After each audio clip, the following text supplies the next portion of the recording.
जय गुरु जी।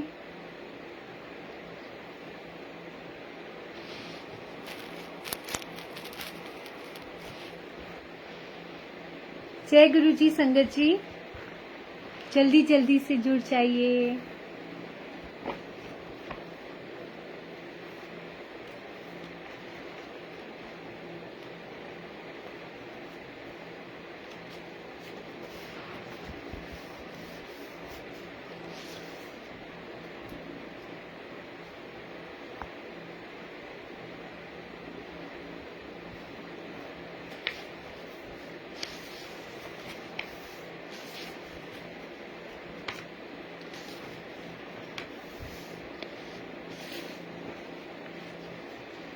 जय गुरु जी।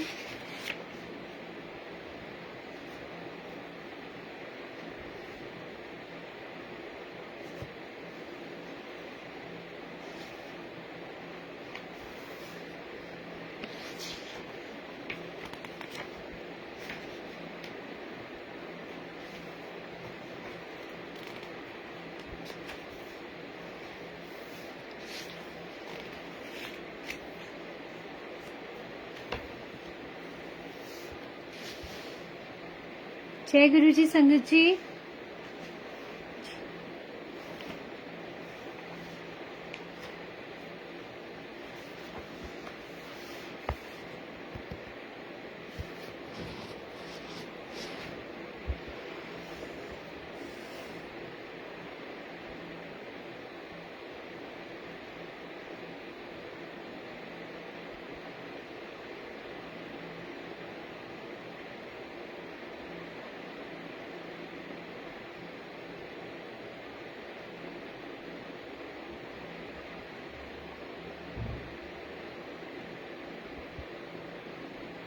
जय गुरु जी।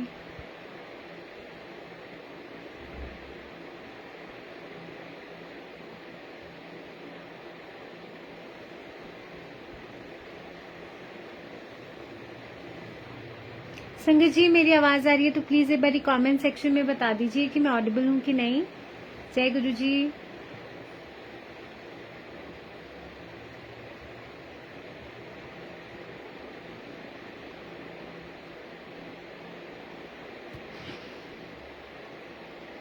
जय गुरु जी।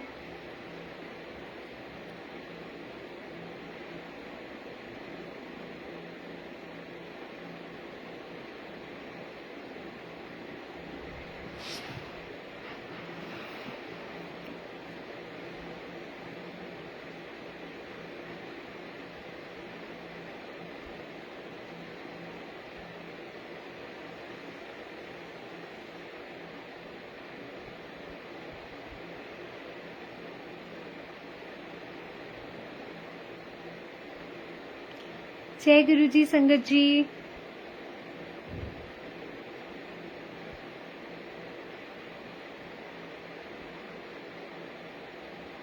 जब तक संगत जुड़ती है हम मंत्र जाप करते हैं और हो सके तो ये लाइव वीडियो शेयर कर दीजिएगा। जय गुरु जी। ओम नमः शिवाय।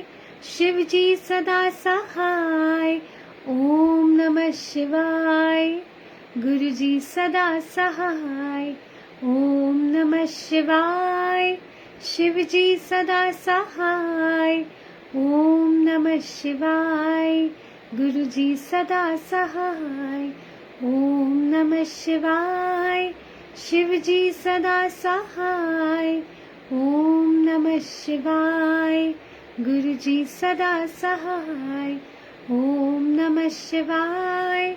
शिव जी सदा सहाय। ओम नमः शिवाय। गुरु जी सदा सहाय। जय गुरु जी। शुक्राना गुरु जी। भूल चुक माफ। तो संगत जी हम पढ़ रहे हैं surcharge with divine love book, जो रिवाइज एडिशन है, सुखमनी आंटी ने लिखा है। और आज हम पढ़ेंगे चैप्टर 10। जितनी भी संगत जुड़ रही है उन सबको प्यारा वाला जय गुरु जी।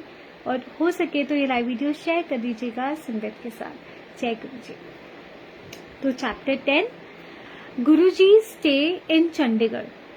My mother and I were fortunate enough to serve Guruji during his stay in Chandigarh.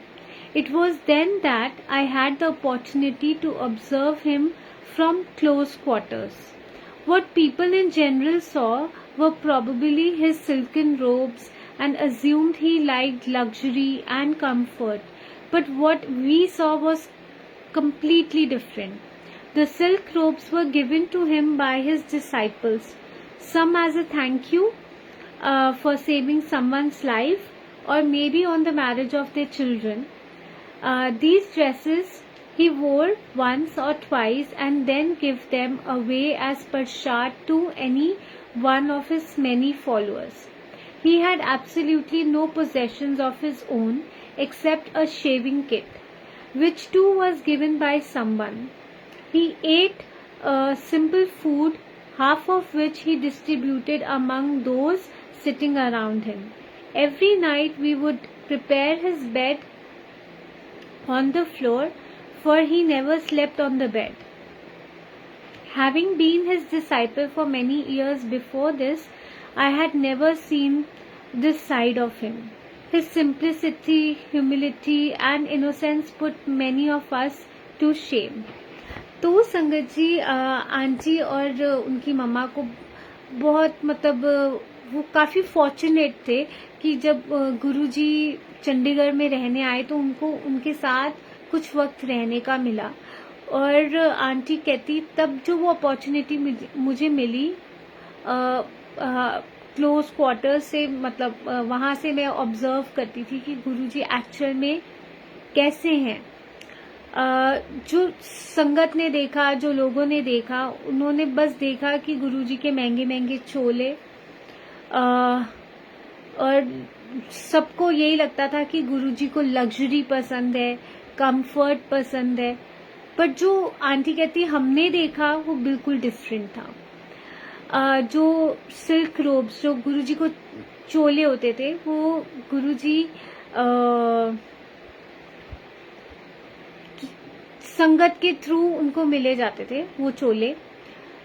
कुछ संगत थैंक यू के फॉर्म में वो चोला उनको गिफ्ट करती थी, और कई बार कुछ संगत जैसे अपने बच्चों की शादी होती थी तब गुरुजी के लिए चोला सिलवा के उनको देते थे.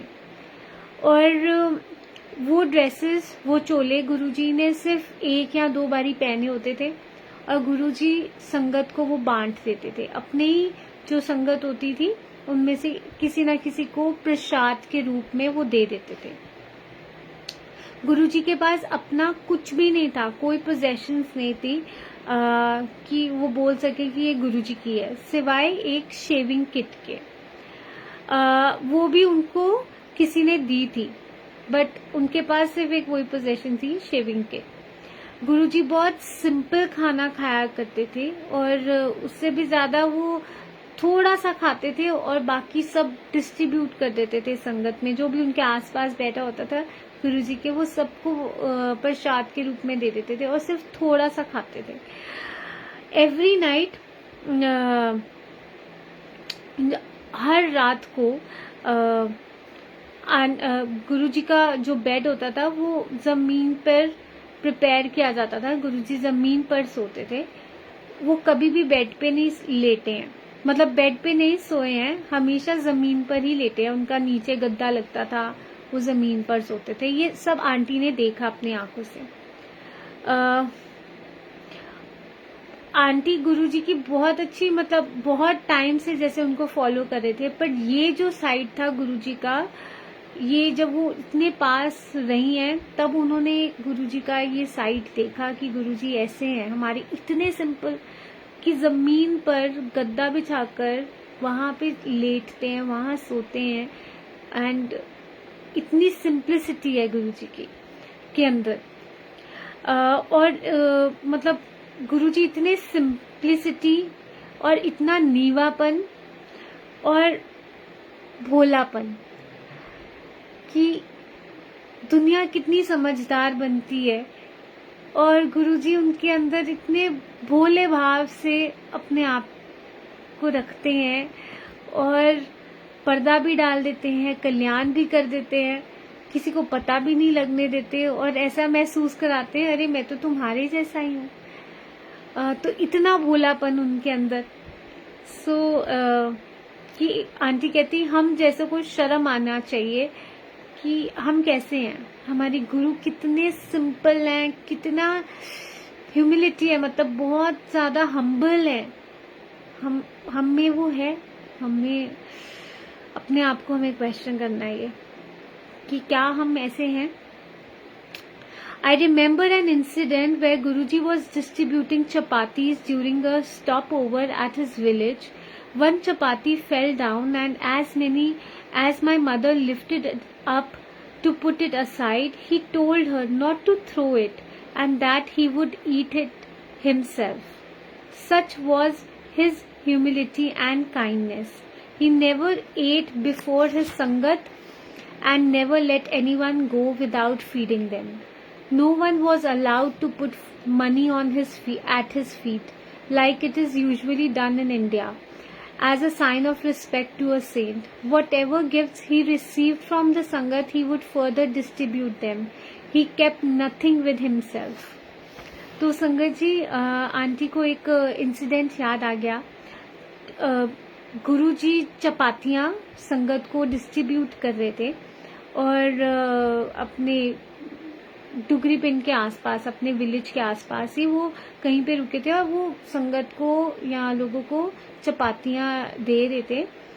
इतने में क्या होता है, एक चपाती नीचे गिर जाती है, तो मतलब सुखमनी, तो उनकी सुखी आंटी ने वो चपाती उठाई और साइड पे रख दी। जैसे होता है ना, हमें कुछ भी सामान, कुछ भी खाने की चीज नीचे गिर जाती है तो हम उसको उठाकर साइड पे रख देते हैं, तो ऐसे आंटी ने भी उठाकर उसको, उस रोटी प्रसाद को साइड पे रख दिया। तो तब गुरुजी ने उन आंटी को बोला कि ये रोटी फेंको मत, इसे मैं खा लूंगा। अब आप सोचो हमारे गुरुजी कितने हम्बल होंगे, कितनी काइंडनेस होगी उनमें कि वो कह रहे हैं कि उस रोटी को फेंकना मत, ये मैं खा लूंगा। हमारे से कभी भी ऐसा कुछ होता है ना, बच्चों के साथ भी कुछ भी ऐसे गिरता है खाने का और हम उठाकर साइड पे रख देते हैं, हम बोलते हैं नहीं ये गंदा हो गया है, हमको नहीं खाना है ना, फेंक दो। बट हमारे रब कितने ज्यादा हम्बल है, कितनी ज्यादा उनमें काइंडनेस है कि वो कितना वैल्यू करते हैं उस चीज को, और हम वैल्यू भी नहीं करते। सो गुरुजी अपनी संगत से पहले कभी नहीं खाते थे और हमेशा जो भी उनके दर पे आता था, और किसी को बिना खाए वो भेजते भी नहीं थे अपने दरबार से। गुरुजी के चरणों में पैसे रखना अलाउड नहीं था, जैसे यूजुअली इंडिया में होता है। कोई भी संत महापुरुष होते हैं, उनको हम मिलते हैं तो एक रिस्पेक्ट के रिगार्ड में हम उनके चरणों में पैसे चढ़ाते हैं, पर हमारे गुरुजी ऐसे नहीं है, उनके चरणों में कभी पैसे नहीं चढ़ाते। और गुरुजी को जो कुछ भी मिला, गिफ्ट्स जो भी संगत से मिले, गुरुजी ने वो अपने पास रखे ही नहीं, वो प्रसाद के रूप में वो बांट दिए सबको, अपने पास उन्होंने कुछ भी नहीं रखा। We were instructed by Guruji to bring halwa prasad for him to distribute among the sangat. We were also told that apart from the family and one of our maids, Saraswati, no one else was to enter the kitchen while the prasad was being cooked. We took great care to follow his instructions. My mother and I were given the duty to sweep and mop the entire house where Guruji stayed, as well as wash his clothes. Since we didn't want to be late for our duties, the major work of preparing the prasad fell on our maid Saraswati, who too was a follower of Guruji. The prasad used to be brought to the mandir just before the sangat started to arrive. I would then cool it enough for Guruji to distribute it with his hands. One day, as soon as Guruji touched the prasad, he asked me, Sukhmani, who has made the prasad today? I presumed, like always, it must be Saraswati, and I told him no, today the prasad is not nice. Someone else has touched it. Although he still distributed it, but kept telling me it wasn't nice. एक दिन जब गुरुजी चंडीगढ़ में रह रहे थे तो गुरुजी ने instruct किया था सुखमनी आंटी और सुखी आंटी को कि हलवा प्रसाद जाकर लेकर आओ संगत के लिए। तो आंटी को इंस्ट्रक्शंस थे और आंटी की फैमिली और उनकी एक मेड, जैसे उनकी मम्मा, आंटी और उनकी मेड और उनकी सिस्टर, उनको ही अलाउड था वो बनाने के लिए, और किचन में किसी की भी एंट्री अलाउड नहीं थी। जब प्रसाद बन रहा था तो किसी की भी एंट्री अलाउड नहीं थी, सिर्फ उनकी फैमिली या उनकी फैमिली में जो मेड हाउस हेल्प थी वो काम करते थे, तो सिर्फ उसको अलाउड होता था। आंटी जी हमेशा कोशिश करती थी जो गुरुजी ने इंस्ट्रक्शंस दिए हैं उनके हिसाब से ही चले। सुखमनी आंटी और सुखी आंटी को एक और सेवा दी गई थी झाड़ू और पोछे की, कि वो पूरे घर की साफ सफाई करेंगे जहाँ पे गुरुजी रह रहे थे, और गुरुजी के कपड़े धोने की सेवा भी आंटी को मिली हुई थी। आंटी अपने लेट नहीं होना चाहती थी अपनी सेवा के लिए, तो जो प्रसाद का मेन काम था तो वो सरस्वती जो आंटी की हाउस हेल्प थी उनके ऊपर पड़ गया। वो भी गुरुजी की फॉलोअर थी। तो जो प्रसाद मंदिर में लाया गया तो सुखमनी आंटी ने उसको थोड़ा सा ठंडा किया, क्योंकि गुरुजी अपने हाथों से प्रसाद बांटते थे, चाहे जितनी मर्जी संगत हो गुरुजी अपने हाथों से बांटा करते थे। तो आंटी ने उसको ठंडा किया कि गुरुजी उसको आराम से डिस्ट्रीब्यूट करें। बट जब गुरुजी ने प्रसाद को टच किया तो गुरुजी कहते ये अच्छा नहीं है, और पूछा कि प्रसाद सुखमनी ये प्रसाद किसने बनाया है। आंटी को लगा कि हम तो यहाँ पे थे तो सरस्वती ने बनाया। आंटी ने बताया कि सरस्वती ने बनाया है। गुरुजी कहते नहीं, आज प्रसाद अच्छा नहीं है, किसी और ने हाथ लगाया है प्रसाद को। खैर गुरुजी ने वो प्रसाद डिस्ट्रीब्यूट तो कर दिया, बट वो प्रसाद बार बार गुरुजी यही कह रहे थे आज प्रसाद अच्छा नहीं है, आज प्रसाद अच्छा नहीं है। I never noticed anything wrong with the texture. It looked the same as always and didn't understand what was wrong. I rang up home to ask Saraswati what had happened, and she said that the second maid had entered the kitchen for a few minutes and she did touch the prasad. तो संगत जी aunty ने प्रसाद देखा, वो texture तो बिल्कुल ठीक था, but aunty को लगा कुछ गड़बड़ तो नहीं लग रही मुझे, बट फिर भी आंटी को समझ में नहीं आया कि गुरुजी ऐसा क्यों कह रहे हैं। तो उन्होंने फटाफट घर फोन किया और सरस्वती से पूछा कि आज क्या हुआ था।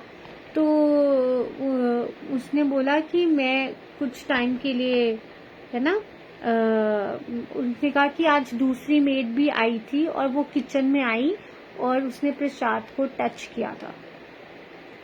I apologized to Guruji for the mistake, but was still confused as to why some people were allowed to touch his food while others were forbidden.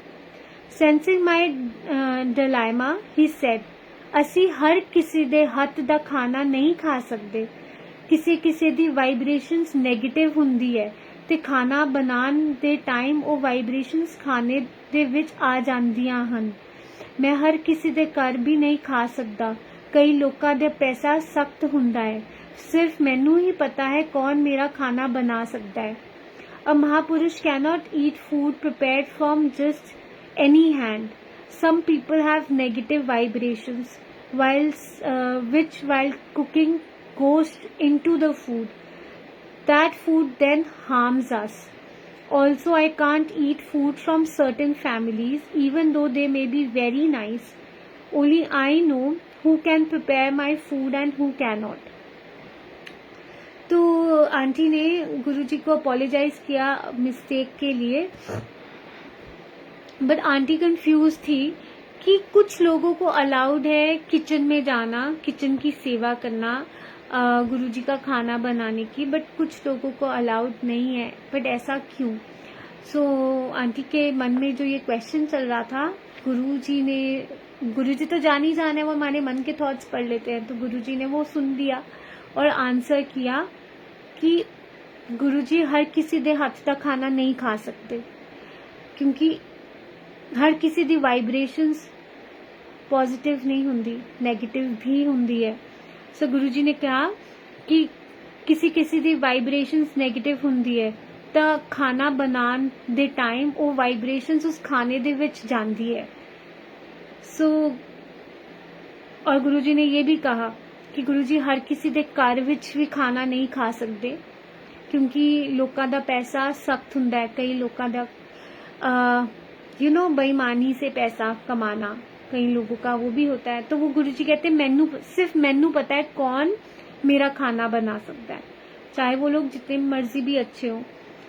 सो संगत जी, ये बहुत बड़ी बात है जो हमें इस बात से सीखनी चाहिए कि जब हम खाना बनाएं, पहली बात है गुरुजी के पास आके अपनी वाइब्रेशंस को हमें ऊंचा उठाना है, पॉजिटिविटी अपने अंदर। गुरुजी हमारी लाइफ में नेगेटिविटी हटा देते थे, और जो लोगों से हमें नेगेटिव वाइब्स भी आती हैं, गुरुजी हमारी लाइफ से नेगेटिव लोगों को भी हटा देंगे।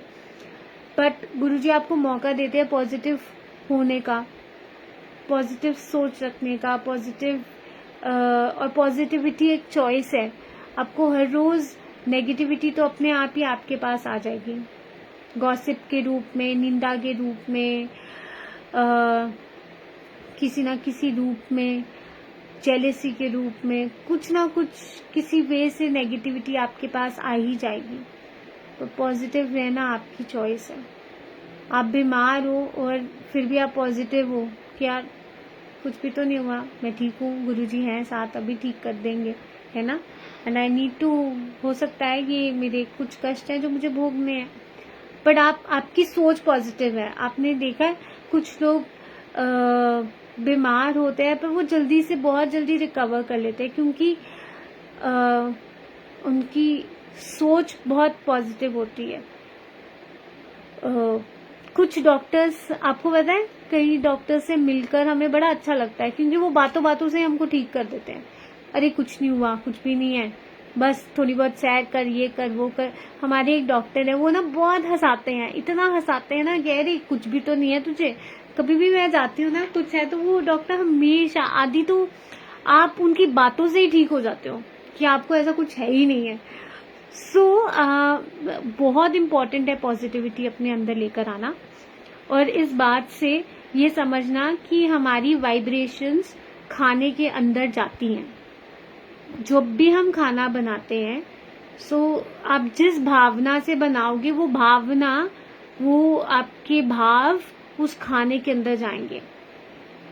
जब हम गुस्से के भावना से बनाएंगे, हमारा मूड अच्छा नहीं है, हम गुस्सा कर रहे हैं बहुत ज्यादा और हम खाना भी बना रहे हैं, आप सोचो वो सारी नेगेटिविटी उस खाने में जाएगी, और वो खाना जो भी खाएगा उसके अंदर वो नेगेटिविटी, वो गुस्सा, जो आपके अंदर भावना थी, वो सारी भावनाएं उन तक अपने आप ही पहुंच जाएंगी। सो इसलिए खाना बनाते वक्त भी हमें बहुत प्यार से खाना बनाना है और बहुत अच्छी भावना से बनाना है। सो ये बहुत बड़ा लेसन है ये गुरुजी के इस बात से कि क्योंकि अगर आप गुरुजी को भोग लगाना चाहते हो कि गुरुजी प्यार से आपके हाथों से खाएं, सो वो प्यार, वो पॉजिटिविटी, वो सब आपको उस खाने में डालना है, क्योंकि गुरुजी कहते हैं मैं हर किसी के हाथ का नहीं खाता। सो अब ये हम पे अपने ऊपर काम करना है ना। सो आगे बढ़ते आगे। गुरुजी, what is the significance of this prasad that you distribute? I asked. इस प्रसाद विच मेरिया ब्लेसिंग्स हैं। ये प्रसाद सिर्फ अज दे वास्ते ही नहीं, मैं 25 साल अगे तक थानू इस दे नाल ब्लेस कर सकदा। प्रसाद मंदिर विच ही खा के जाया करो, इत्थे दवाई बाहर मिठाई। The prasad I distribute to you all is charged with my power. I take all your bad karmas and give you blessings. My blessings may not be for just today, but maybe for an event 20 years down the line. He further added, eat all of what is served in the temple here itself, for here it will act like medicine. The moment you take it home, it becomes less effective. तो संगत जी, जो aunty ने गुरुजी से पूछा, ये जो प्रसाद आप distribute करते हो, इसकी क्या महिमा है, इसका क्या सिग्निफिकेंस है? तो गुरुजी ने कहा कि इस प्रसाद विच मेरिया ब्लेसिंग्स हैं, ਇਹ प्रसाद सिर्फ ਅੱਜ ਦੇ ਵਾਸਤੇ नहीं है। मैं 25 साल ਅੱਗੇ तक थानू इस नाल ब्लेस कर सकता। सो आपको नहीं पता, आज जो प्रसाद आपको मिल रहा है खाने को मंदिर में या सत्संग में, वो ब्लेसिंग्स आपको आज के लिए है या आने वाले 25 सालों तक आपको पता चलेगा कि गुरुजी ने आपको वो प्रसाद खिला के क्या कल्याण किया। और गुरुजी ये भी कहा करते थे कि प्रसाद मंदिर में खाया करो, क्योंकि यहाँ पे खाओगे तो दवाई है, बाहर लेकर जाओगे तो मिठाई है। वो जब आप घर ले जाते हो तो वो लेस इफेक्टिव हो जाता है। तो इसीलिए जो आपको मिलता है मंदिर में खाओ, और मेडिसिन की तरह वो काम करेगा। Importance of Kada Prasad. Kada Prasad is prepared with wheat flour, sugar and clarified butter. Sometimes semolina is used instead of wheat flour, but the actual recipe is with wheat flour. Any addition to this only makes it a halwa recipe, not halwa prasad. Adding all three ingredients in equal quantities signifies equality. All three ingredients lose their individual identity and come together to form the prasad. This teaches us an important lesson that if we wish to gain spiritually, we must kill the ego. So ये जो है मैं आपको बताती हूँ कड़ा प्रसाद की importance क्या है। कड़ा प्रसाद बनता है आटे से, चीनी से और घी से। ये 3 चीजों से कड़ा प्रसाद बनता है। कभी कभी हम आटे की जगह सूजी भी यूज कर सकते हैं, बट जो एक्चुअल में ये कड़ा प्रसाद की रेसिपी है वो सिर्फ आटा, शुगर और ये चीनी और घी है।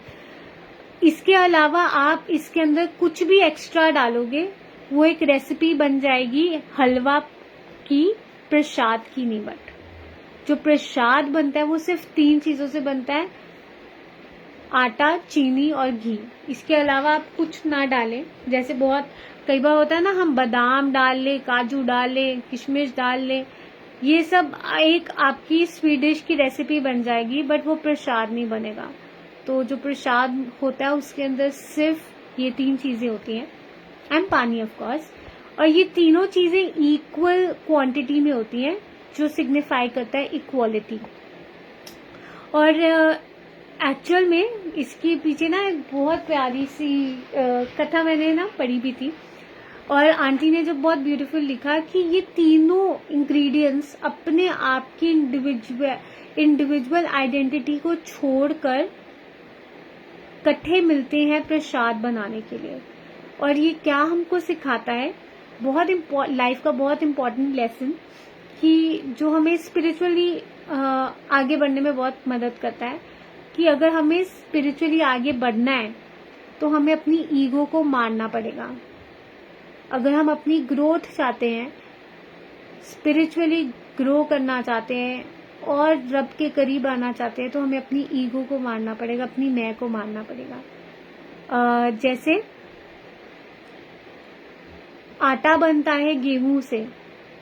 ओरिजिनल में उस आटे की आइडेंटिटी क्या थी? गेहूं थी। पर वो गेहूं चक्की में गया, उसको पहले कनक निकाली, उसको चक्की में लेके गए, वो पीसा, वो आटा बना। फिर उसके बाद जो चीनी है, ये किससे बनती है? शुगर केन से बनती है। वो शुगर केन इंडिविजुअल आइडेंटिटी थी शुगर की, बट वो भी प्रोसेस होकर चीनी बनी। वो भी, उसने भी अपनी इंडिविजुअलिटी को छोड़कर एक बहुत कठिन प्रोसेस से गुजरा, फिर उसके बाद वो चीनी बनी। घी, अब घी किससे बनता है? दूध से बनता है। उसने भी अपनी इंडिविजुअलिटी को छोड़ा, अपनी मैं को छोड़ा। दूध भी पहले क्या कहते हैं, उबालते हैं, उसको मक्खन निकालते हैं, फिर मतलब फिर घी बनाते हैं। सो बहुत लंबा प्रोसेस है। तीनों चीजों का देखो आप, बहुत लंबा प्रोसेस है। उन्होंने अपने ओरिजिनल फॉर्म से वो यहाँ तक पहुंचे, और फिर तीनों अपनी मैं छोड़कर आए और इकट्ठे मिलकर वो प्रसाद के रूप में गुरु जी ने परवान किया उसको। सो ये मैंने साखी में ही पढ़ा था और मुझे बड़ा सुंदर लगी। और एक्चुअल में बात है, अगर हम रब के और करीब आना चाहते हैं तो हमको अपनी ईगो, अपनी मैं छोड़कर ही आगे हम बढ़ सकते हैं, अदरवाइज नहीं बढ़ सकते। तभी शायद हम गुरुद्वारे में आपने देखा है ना, कड़ा प्रसाद परवान होता है, कुछ भी हो तो वो देग ही परवान होती है। सो ऐसे हम अपनी मैं छोड़ेंगे तो हम गुरु के दरबार में परवान हो जाएंगे। The tradition of serving the Kada Prasad started from Guru Nanak Dev Ji when in Baghdad he sang the Shabad Lak Akasha Akash Patala Patal, which means there are lakhs of worlds below the earth and above it. The Muslim Pir got furious with Guru Nanak and said he would stone him to death if he is unable to prove it. So Guru Sahib asked the Pir, who out of all his men did he trust the most? The Pir pointed towards his son, and thus Guru Nanak Ji took his son and gave him the darshans of all the Patal Loks and heavenly Sachkhand as well. From Sachkhand, a bowl of prasad was brought back by the son to prove the existence of other worlds. Guru Sahib ordered a bit of the prasad to be distributed to all present there, and on tasting it, the Pir fell at Guru Sahib's feet and said, I have never tasted anything so divine. How can we make this available to others in this world? This is when Guru Nanak Ji started the tradition of making the holy Kada Prasad. Prasad is a divine blessing from your Guru. You must accept it in your cupped hands and not on napkins or plates. Guruji too insisted on giving the prasad on our hands. Kada Prasad's importance is further understood by reading the following katha. तो संगत जी, ये जो कड़ा प्रसाद का tradition है, ये गुरु नानक देव जी ने start किया था। जब गुरु नानक देव जी बगदाद में थे तो वो एक शब्द गाते थे, लख आकाश आकाश पाताला पाताल।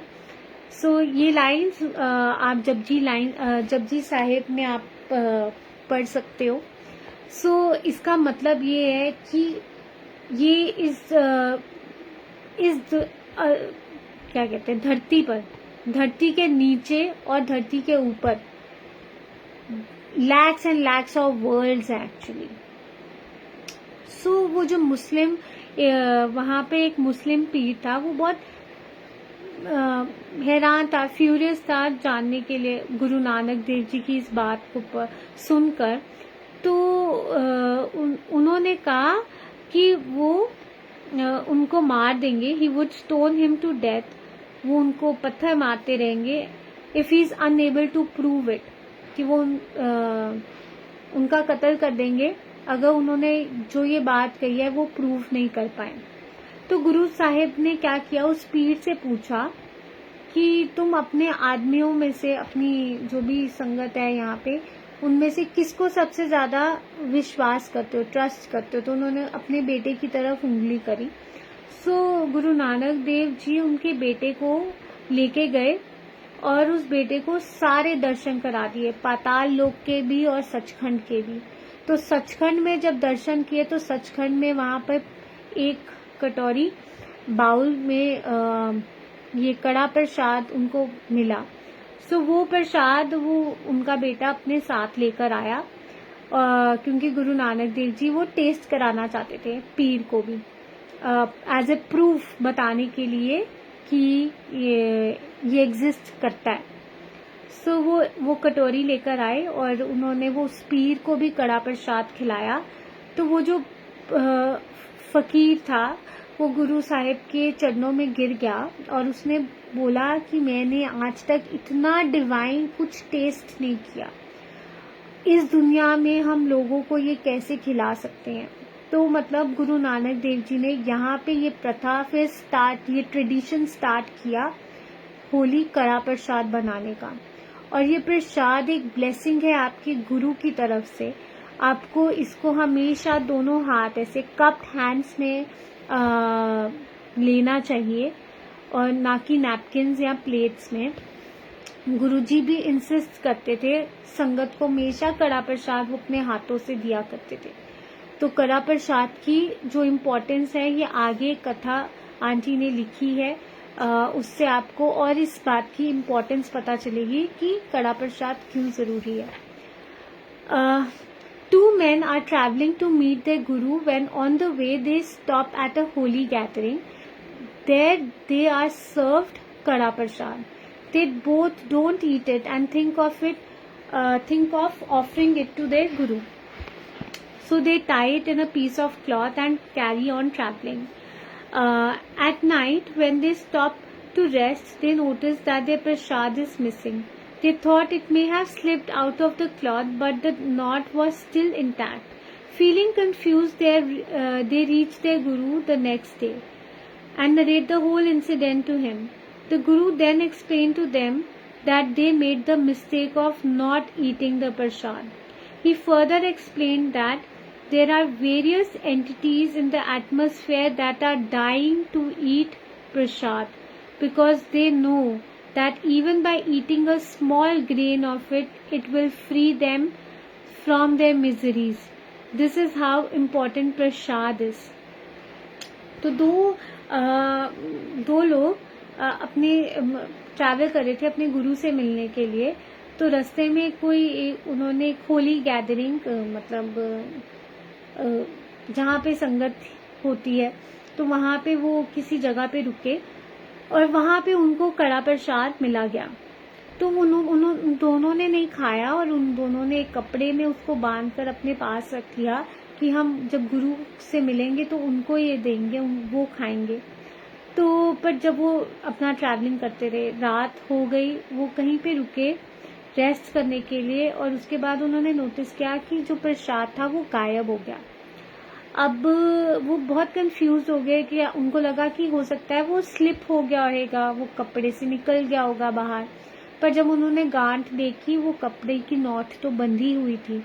तो एनी हाउ नेक्स्ट डे वो गुरु के पास पहुंचे तो उनके गुरु ने पूरा इंसिडेंट उन्होंने अपने गुरु को बताया और उनके गुरु कहते हैं कि तुमने बहुत बड़ी गलती करी है प्रसाद ना खाकर। उन्होंने बताया इस एटमॉस्फेयर में ऐसे ऐसे आत्माएं हैं, ऐसे ऐसे एंटिटीज हैं जो ये प्रसाद खाने के लिए मर रही हैं, क्योंकि उनको पता है कि वो एक कण भी अगर प्रसाद का ये खाएंगी तो वो अपने दुखों से मुक्त हो जाएंगी। सो इतना इम्पोर्टेंट है कड़ा प्रसाद, ये कड़ा प्रसाद की इम्पोर्टेंस है। Every evening we would bring fresh flowers for the temple as well as his room.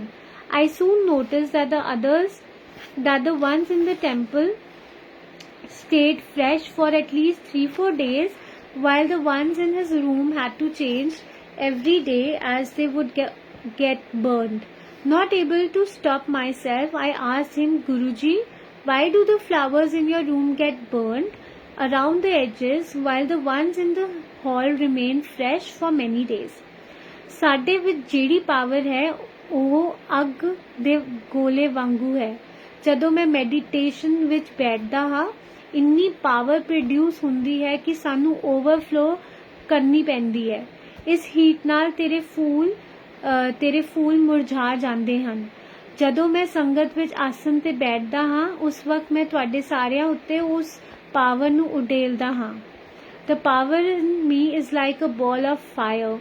The heat generated during my meditation is what causes the flowers to get burned, replied Guruji. Every night when I sit on meditation, the power in me builds up to such an extent that I have to let it overflow. when I sit on the asan amongst all of you is when I let the power overflow. I now understand why people who came to the temple were getting cured without saying a word to Guruji. His aura was so strong that whoever came within its range instantly felt better. Her evening aunty गुरुजी के लिए flowers लेकर आती थी, मंदिर के लिए भी और कमरे गुरुजी के रूम के लिए भी. तो आंटी ने नोटिस किया जो मंदिर के फ्लावर्स होते थे वो काफी फ्रेश रहते थे, एटलीस्ट 3-4 दिन तो वो फ्रेश रहते थे.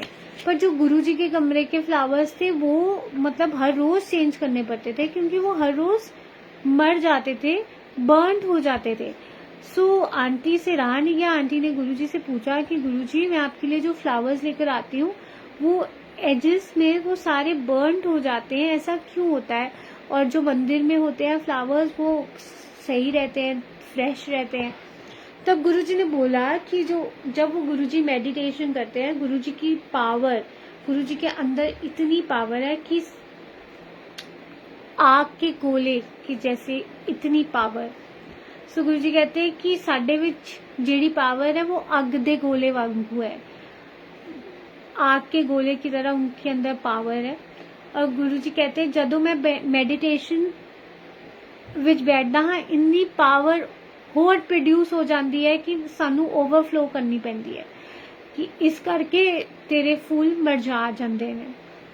सो वो जब गुरुजी मेडिटेशन में बैठते थे वो पावर जब हम मेडिटेशन में बैठते हैं तो हमारे अंदर की एनर्जीज और चार्ज हो जाती हैं संगत जी. तो गुरुजी मेडिटेशन में हमारे लिए बैठते थे.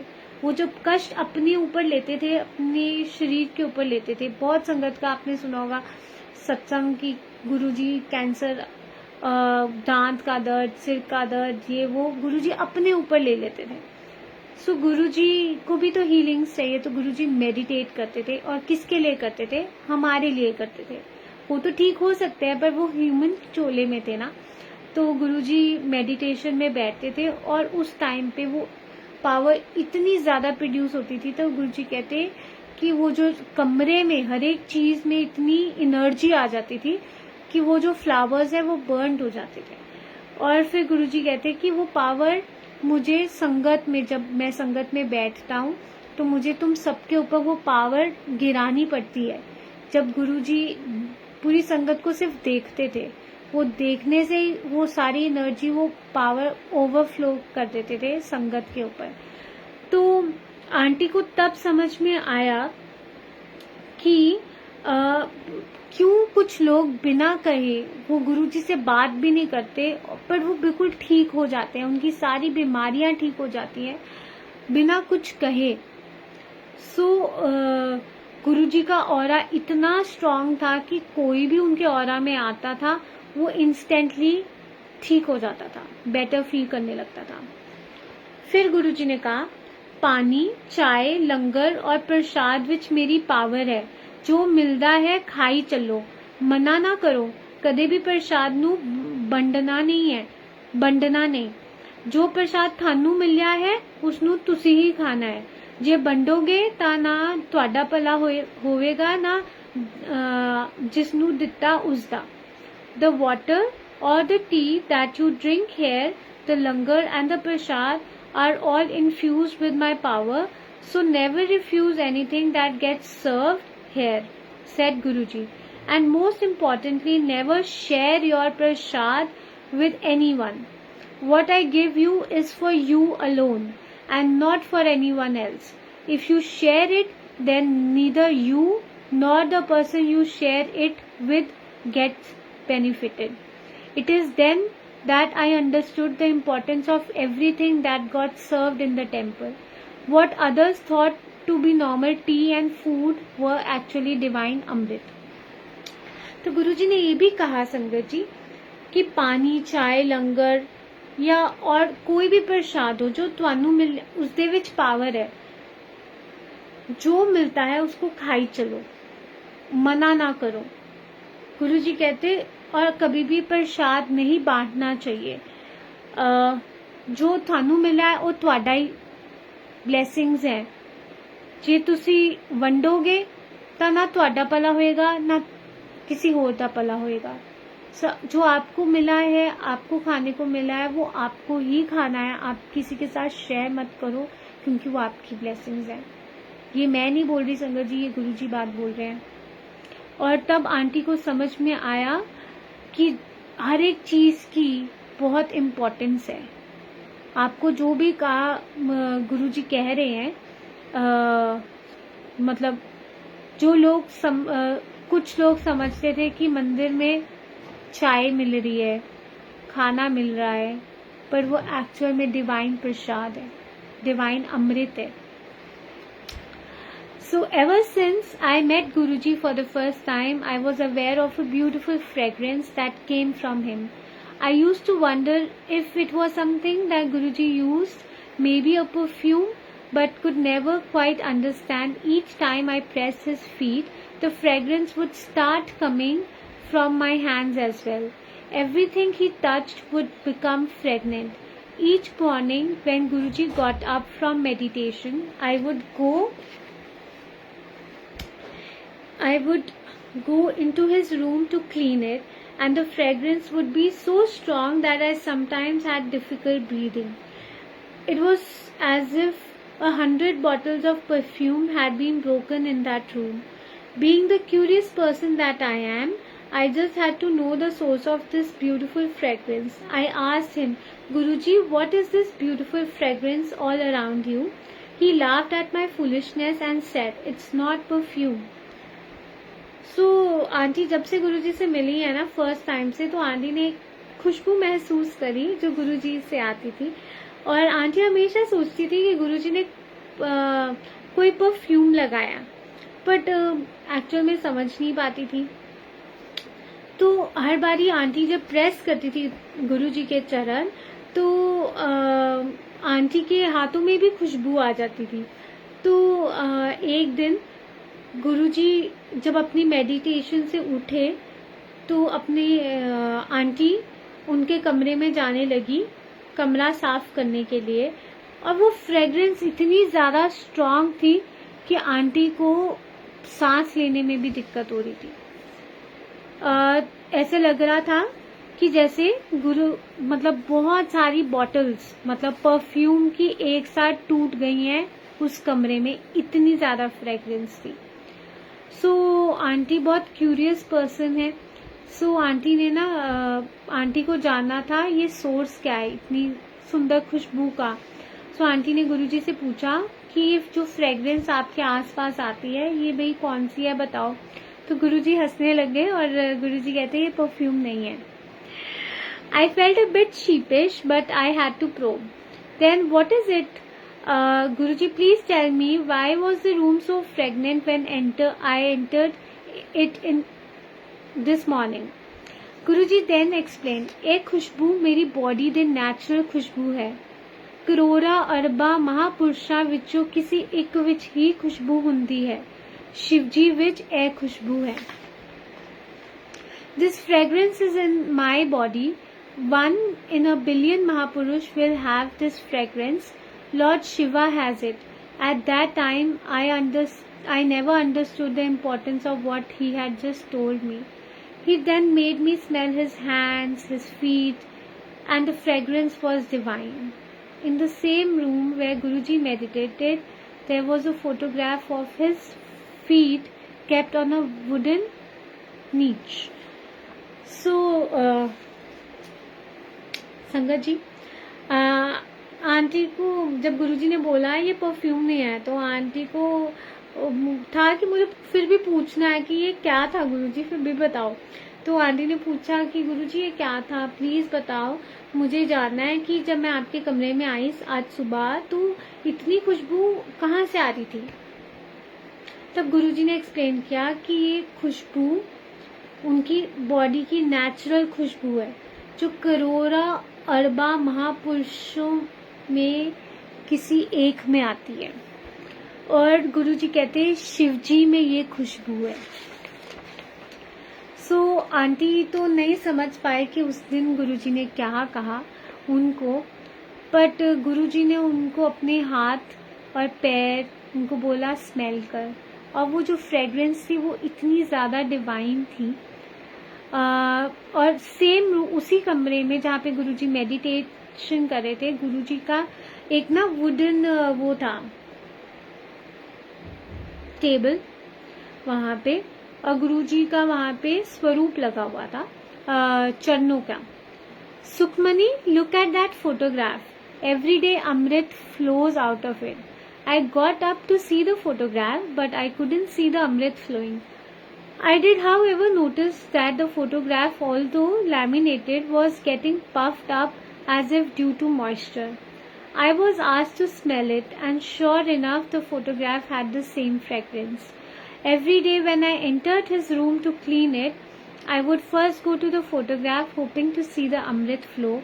For many days I could not see it, till one day, as soon as I opened the door, I saw Amrit flowing from the picture. My mother and I both witnessed the miracle, and I, being me, had to taste it. I took a drop of it and tasted it, and I cannot describe how tremendously divine it tasted. I scrutinized the photograph, turned it upside down, wiped it dry, but still the Amrit continued to flow. Ever since that day, this was my daily routine. I would wait for Guruji to get up from meditation and leave the room so that I could taste a bit more of his divine Amrit. No doubt Guruji was aware of my drinking the Amrit and made sure it never stopped flowing for as long as he stayed in Chandigarh. तो संगत जी, गुरुजी ने एक दिन कहा उस photograph को देखकर, गुरुजी कहते कि इस फोटोग्राफ को ध्यान से देख सुखमनी, इसमें से अमृत निकलता है हर रोज। तो आंटी ने फोटोग्राफ देखी, उनको तो कुछ ऐसा नजर नहीं आया। सो आंटी ने बस एक बात जरूर नोटिस करी कि वो फोटोग्राफ लैमिनेटेड थी, तो वो अंदर से फूल गई थी, पफ्ड अप थी, क्योंकि उस मॉइस्चर आ गया था। बट जब उन्होंने उस फोटोग्राफ को, गुरुजी के चरणों का फोटोग्राफ था, जब वो फ्रेगरेंस ली, मतलब स्मेल किया, तो वो सेम फ्रेगरेंस थी जो कमरे में आती थी, गुरुजी के हाथों से पैरों से आती थी। हर रोज आंटी जब रूम में जाती थी क्लीन करने के लिए, तो वो सबसे पहले फोटोग्राफ को देखती थी कि आज मुझे दिखेगा वो अमृत, कि अमृत निकल रहा है गुरुजी के चरणों की फोटोग्राफ में से। बट काफ़ी दिन हो गए, ऐसा कुछ उनको दिखा नहीं। बट एक दिन अचानक से आंटी जब दरवाज़ा खोलती है कमरे का, और क्या देखती हैं कि उस स्वरूप में से अमृत बह रहा है। तो उनकी मतलब सुखी आंटी और सुखमनी आंटी दोनों ने वो विटनेस किया मिरेकल। और आंटी कहती मुझे तो वो टेस्ट करना ही था। और आंटी ने जब उसको एक ड्रॉप लिया, टेस्ट किया, और आंटी कहती मैं बता नहीं सकती वो क्या डिवाइन टेस्ट था जो मैंने वो डिवाइन अमृत पिया। फिर आंटी ने उस स्वरूप को साफ किया, और वो फिर भी बहता रहा, वो अपने आप वो अमृत फिर से निकलता रहा, आता रहा। और हर रोज का आंटी का एक रूटीन बन गया था कि आंटी गुरुजी का वेट करती थी कि गुरुजी अपनी मेडिटेशन से उठेंगे और आंटी जाएंगी कमरे में और अमृत, वो डिवाइन अमृत टेस्ट करेंगी। तो गुरुजी को तो खैर पता था कि आंटी अमृत, वो डिवाइन अमृत टेस्ट करती है। तो बट गुरुजी ने ना उनको मतलब मेक श्योर किया जब तक गुरुजी चंडीगढ़ में रहे तब तक आंटी को वो डिवाइन अमृत हर रोज टेस्ट करने को मिला।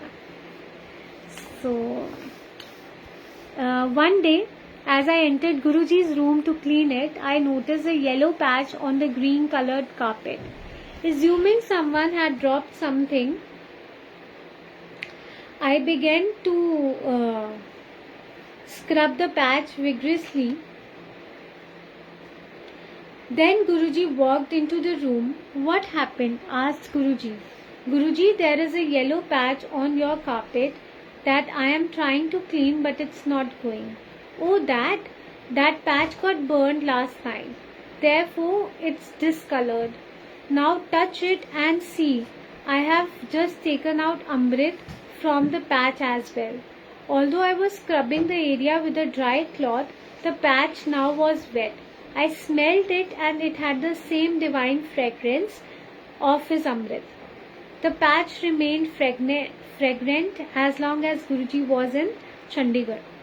तो संगत जी एक दिन आंटी गुरुजी के कमरे में गई कमरा साफ करने के लिए, तो उन्होंने देखा कि एक ग्रीन कलर का कारपेट था, उसके ऊपर एक येलो कलर का पैच बन गया था।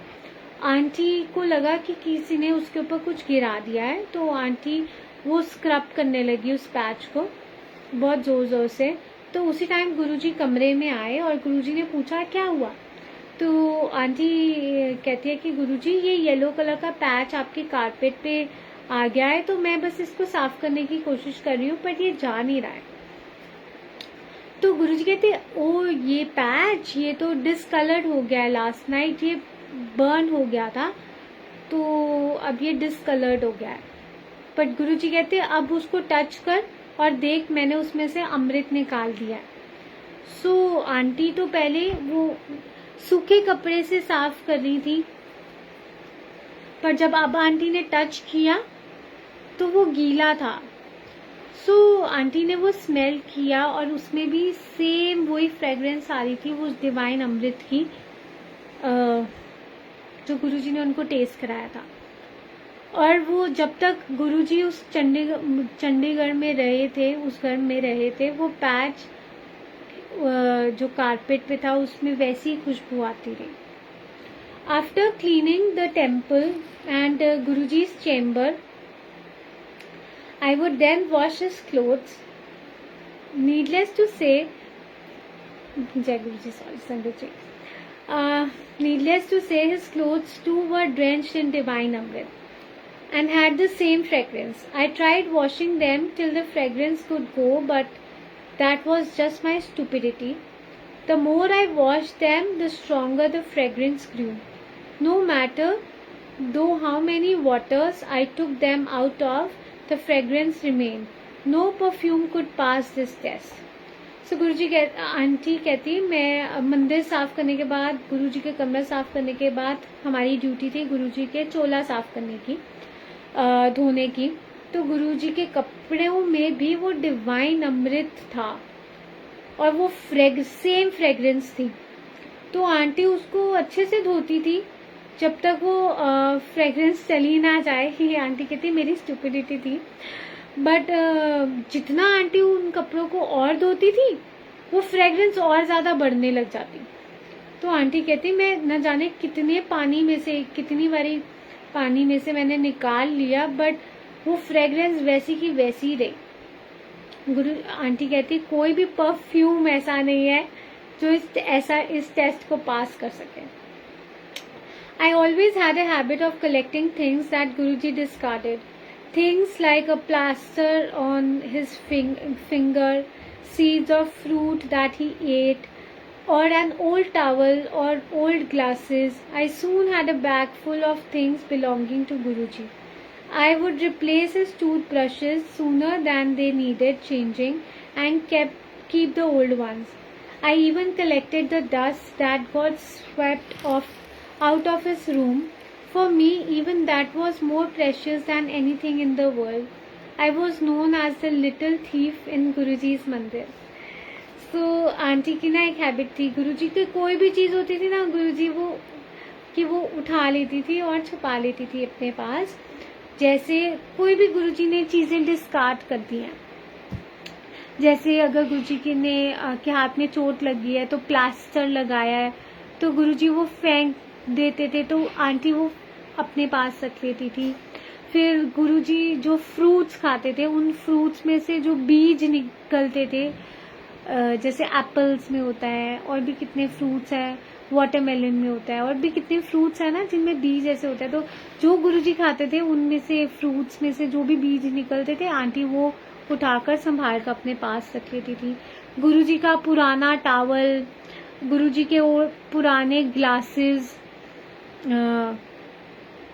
आई थिंक ग्लासेस पानी पीने वाले, आई थिंक शायद या हो सकता है वो जी सन ग्लासेस भी लगाते थे, पता नहीं, बट गुरुजी के ग्लासेस, सॉरी। फिर आंटी कहती एक बैग बन गया था और उस बैग के अंदर गुरुजी की जितनी भी जो चीज़ें थी गुरुजी की, वो मैंने कलेक्ट करके रखी। सो गुरुजी के आंटी टूथब्रशेस रिप्लेस कर देती थी। जब गुरुजी लगता था कि वो चेंज करने की ज़रूरत है तो पुराने वाले टूथब्रश गुरुजी के वो अपने पास रख लेती थी आंटी और नए वाले से रिप्लेस कर देती थी। फिर इनफैक्ट जो उनके कमरे के बाहर से जो कमरे में डस्ट निकलती थी, क्योंकि वो झाड़ू लगाती थी, उनकी सेवा थी, वो जो डस्ट निकलती थी गुरु आंटी ने वो भी संभाल कर रखी, क्योंकि वो कहते ये मेरे लिए सबसे ज़्यादा प्रेशियस है किसी भी चीज़ से इस पूरी दुनिया में। सो गुरुजी के मंदिर में आंटी एक लिटिल थीफ थी। गुरुजी की छोटी छोटी चीज़ों को जो डिस्कार्ड गुरुजी कर देते थे, गुरुजी की वो चीज़ें आंटी संभाल कर अपने पास रखती थी। ऐसा प्यार संगत जी सोचो गुरुजी के लिए, so beautiful. Guruji was obviously aware of my activities and was rather amused. If by chance I would forgot to collect something of his, he would quietly push it towards me and point out, Sukhmani, don't you want this? I would then quickly grab it before anyone could think of throwing it away. One thing that I always had my eyes on were his shoes. I was fortunate enough to be given his dresses as prasad, but I always had my eyes on his shoes. Each time he would give them away to someone, he would look at me and smile, but he never gave them to me as long as he lived in his physical body. The day Guruji took Mahasamadhi, I cried in front of his photograph and said, Guruji, if you truly love me like your daughter, send me your shoes. I don't care how you make it possible, but until you do, I won't believe you love me enough. Within 2 months, I had Guruji's shoes in my hand. So संगत जी, गुरुजी को उनकी activities के बारे में पता था Sukhmani aunty की, और वो ज़्यादा ना बहुत अम्यूज़ होते थे कि क्या बात है। सो अगर बाई चांस आंटी कुछ भूल जाती थी कि उनकी आंखों से वो चीज़ निकल गई, तो गुरुजी अपने आप वो चीज़ आंटी के सामने रख देते थे और बोलते थे कि सुखमनी तेनू नहीं है चाहिदा। सो आंटी फटाफट उस चीज़ को उठा लेती थी कि इससे पहले आंटी को लगता कि कोई वो उठा के फेंक दे। सो आंटी की नज़र हमेशा गुरुजी के जोड़ों पे थी, जुत्ती पे थी, शूज़ में थी। बट आंटी फॉर्चुनेट इतनी थी कि गुरुजी ने अपना चोला उनको दिया है प्रसाद के रूप में, बट गुरुजी मतलब आंटी के मन में था कि मुझे आपके चरण चाहिए, आपकी जुत्ती चाहिए। सो हर बारी आंटी गुरुजी को देखती थी तो गुरुजी अपनी जुत्ती, अपने चरण किसी संगत को दे देते थे और फिर आंटी को देख के स्माइल कर देते थे। बट गुरुजी ने वो जुत्तियाँ कभी भी आंटी को नहीं दी जब तक गुरुजी अपने चोले में थे। फिर उसके बाद गुरुजी ने जब महासमाधि ले ली थी तो आंटी गुरुजी के आगे बहुत रोई और स्वरूप के आगे, और कहा गुरुजी को कि अगर आप सच में मुझे अपनी बेटी की तरह प्यार करते हो तो आपको ये पॉसिबल करना है, आपको मुझे अपने जोड़े भेजने हैं। मुझे नहीं पता, आप जैसे मर्जी भेजो, पर आपको जोड़े भेजने पड़ेंगे। अगर आपने नहीं भेजे तो मैं समझूंगी कि आप मुझसे उतना प्यार नहीं किया आपने। सो और विद इन 2 months गुरुजी के जोड़े उनके हाथों में थे। सो ऐसे मेरे गुरुजी जो इतना प्यार करते हैं संगत जी।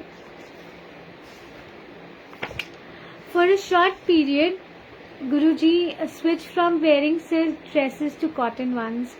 My mother got one dress for Guruji prepared in cotton. Just as soon as she had it stitched, Guruji went back to wearing silk again.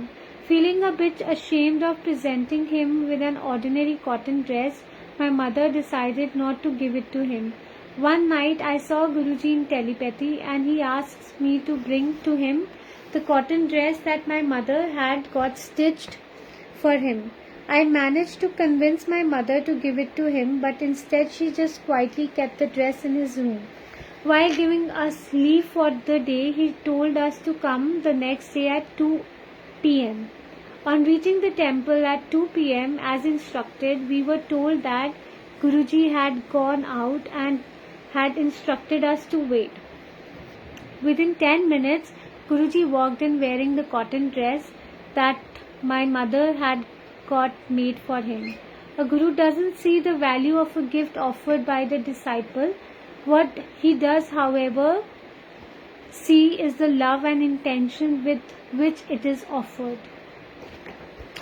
तो संगत जी कुछ टाइम पीरियड के लिए गुरुजी ने सिल्क के चोले पहनना बंद कर दिए थे और कॉटन चोले पे आ गए थे. सो आंटी की जो मदर है, सुखी आंटी, उन्होंने डिसाइड किया कि चलो मैं गुरुजी के लिए एक ड्रेस बनाती हूँ कॉटन में. तो आंटी ने जब खुद वो स्टिच कर लिया था, इतने में गुरुजी वापस सिल्क चोले पे आ गए और आंटी को शर्म आने लगी कि अब मैं को नहीं देना चाहिए गुरुजी को तो एक ऑर्डिनरी कॉटन ड्रेस. तो आंटी ने सोचा मैं नहीं दूंगी. बट एक दिन टेलीपैथी गुरुजी की हुई आंटी को, सुखमनी आंटी को, और गुरुजी ने कहा कि वो ड्रेस जो तेरी माँ ने बनाई है मैनू दे. तो आंटी ने कन्विंस किया अपनी मम्मा को कि आप वो ड्रेस गुरुजी को दे दो. तो आंटी ने तो थोड़ा शर्मिंदगी महसूस हो रही थी, तो आंटी ने गुरुजी को अपने हाथों से तो नहीं दी, बट चुपचाप गुरुजी के कमरे में वो ड्रेस रख दी.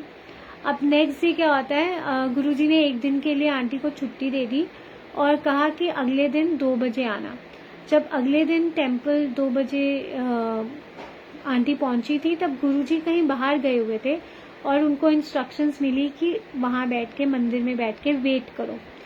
और 10 मिनट्स के अंदर ही गुरुजी वही कॉटन ड्रेस जो आंटी ने बनाई थी अपने हाथों से, वही पहनकर सामने आए.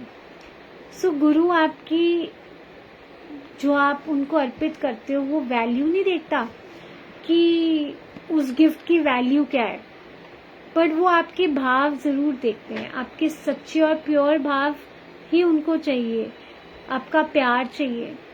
सो वो कपड़े की कीमत या कितना एक्सपेंसिव गिफ्ट है वो नहीं देखते. One afternoon I noticed Guruji had gone in for his bath and there were 2 dresses hanging outside the cupboard instead of one. I thought he may be going out somewhere in the evening and maybe he will need to change. I continued to go but about my work and forgot about the dresses. My sister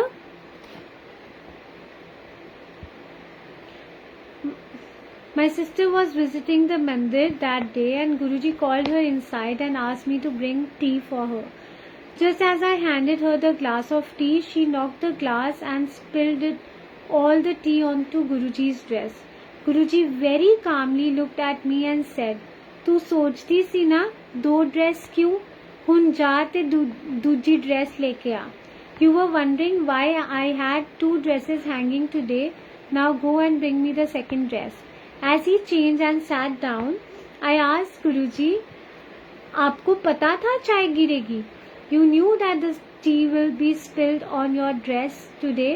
To which he replied, "आज अपने उत्ते चाय गिरवा के मैं लिटलू दा सारा कष्ट अपने उत्ते ले लिया, ग्रह कट दिता. By having the tea spilled on my dress, I have cut some of her karma." सो संगत जी, एक दोपहर की बात है. गुरुजी नहा कर जब बाहर आए तो उनके कमरे में 2 ड्रेसेस टंगी हुई थी. आंटी ने सोचा आज गुरुजी ने लगता है कहीं कहीं शाम को कहीं बाहर जाना होगा, इसलिए गुरुजी ने 2 ड्रेसेस बाहर निकाल कर रखी हैं. हाँ, आंटी ने क्या नोटिस किया, जब गुरुजी नहाने के लिए गए थे तब आंटी ने क्या नोटिस किया कि बाहर उनके कमरे में 2 ड्रेसेस टंगी हुई हैं. और आंटी सोचने में लग गई कि गुरुजी तो लगता है शाम को कहीं बाहर जाना है, इसलिए गुरुजी ने बाहर 2 ड्रेसेस निकाली है, एक अभी पहनेंगे, एक शाम को पहनेंगे। बट आंटी अपना काम करने लगी और वो ड्रेसेस के बारे में भूल गई। इतने में आंटी की जो सिस्टर है वो गुरुजी को विजिट करने आई थी, और फिर गुरुजी ने आंटी को, सुखमनी आंटी को बुलाया अंदर से और कहा कि जाके चाय लेकर आ अब उनकी सिस्टर के लिए। सो आंटी ने चाय बनाई और चाय लेकर आई और उन्होंने अपनी सिस्टर को चाय का ग्लास दिया। So all of a moment वो ग्लास स्लिप हुआ, पता नहीं क्या हुआ, तो वो चाय सारी गुरुजी के चोले के ऊपर गिर गई। तो गुरुजी ने बहुत कामली सुखमनी आंटी की तरफ देखा और कहा, तू सोचती सी ना कि 2 ड्रेसेस क्यों, ताहुन जाके दूसरी ड्रेस ले आ। सो गुरुजी ने बता दिया कि मतलब वो दूसरी ड्रेस इस रीज़न की वजह से है। सो आंटी ने गुरुजी से पूछा कि फिर गुरुजी, आंटी फटाफट गई, ड्रेस लेकर आई और ड्रेस गुरुजी ने चेंज करी। और जैसे गुरुजी बैठे, चेंज करके बैठे, तो सुखमनी आंटी ने गुरुजी से पूछा कि गुरुजी आपको पता था कि ऐसा कि चाय गिरेगी? तो गुरुजी ने बोला कि आज मैं अपने उत्ते चाय गिरवा के जो लिटलू, सुखमनी आंटी की सिस्टर को गुरुजी प्यार से लिटलू कहते थे, तो गुरुजी कहते कि लिटलू का सारा कष्ट मैंने अपने ऊपर ले लिया और उसके ग्रह काट दिए। सो ये वो रीज़न था। सो गुरुजी इस तरह से हमारे कष्ट भी काटते हैं संगत जी। तो इसी के साथ ये एक्चुअली चैप्टर काफ़ी बड़ा है, तो हम इसको 2 पार्ट्स में डिवाइड करते हैं। सो बाकी का जो पार्ट है, सेकंड पार्ट हम कल पढ़ेंगे। सो इसी के साथ वाणी को यहीं विराम देती हूँ, क्योंकि बहुत लंबा चैप्टर है। सो मैं ना एक्चुअली देख रही थी, सो यही डिसाइड किया इसको 2 पार्ट्स में डिवाइड करते हैं। जो भी आगे चैप्टर्स होंगे ना, अगर जितने भी लंबे होंगे तो हम उसको कुछ पेजेस एवरीडे ऐसे पढ़ेंगे। सो संगत जी, आज के सत्संग में हमने बहुत कुछ सीखा। गुरुजी की बहुत सारी ऐसी बातें हमको पता चली जिसके ऊपर हमें मतलब काम करने की भी खुद पे भी ज़रूरत है। कि गुरुजी पहली बात, गुरुजी सबके हाथ का खाना नहीं खाते। ये स्पिरिचुअल जर्नी में हमारी जो हम खाना बनाते हैं, हमारी वाइब्रेशंस उस खाने में जाती हैं। सो जैसा अन्न वैसा मन। सो हमें बहुत केयरफुल होना चाहिए।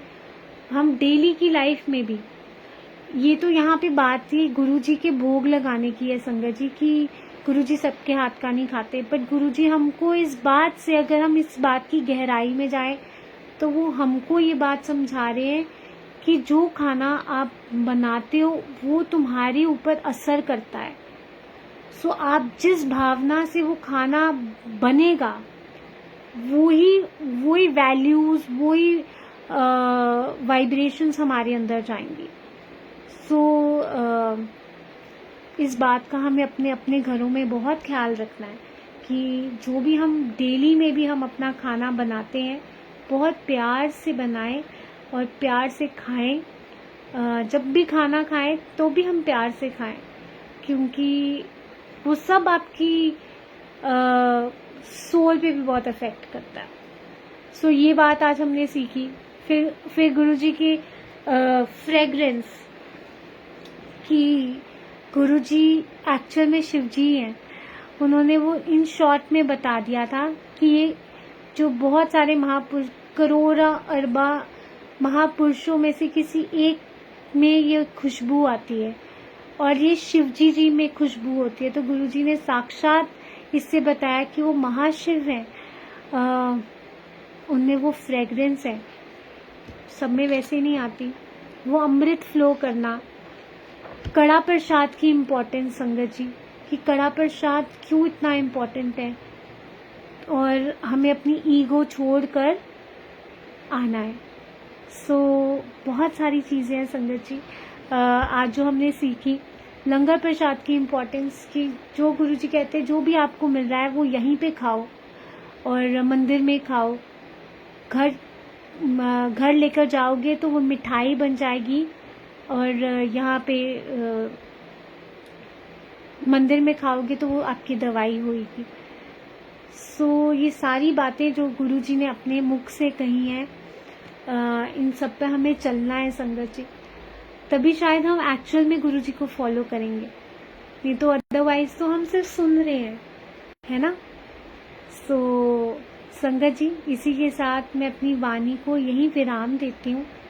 सत्संग करते वक्त कोई भी गलती होगी हो तो प्लीज़ मुझे माफ़ कर दीजिएगा।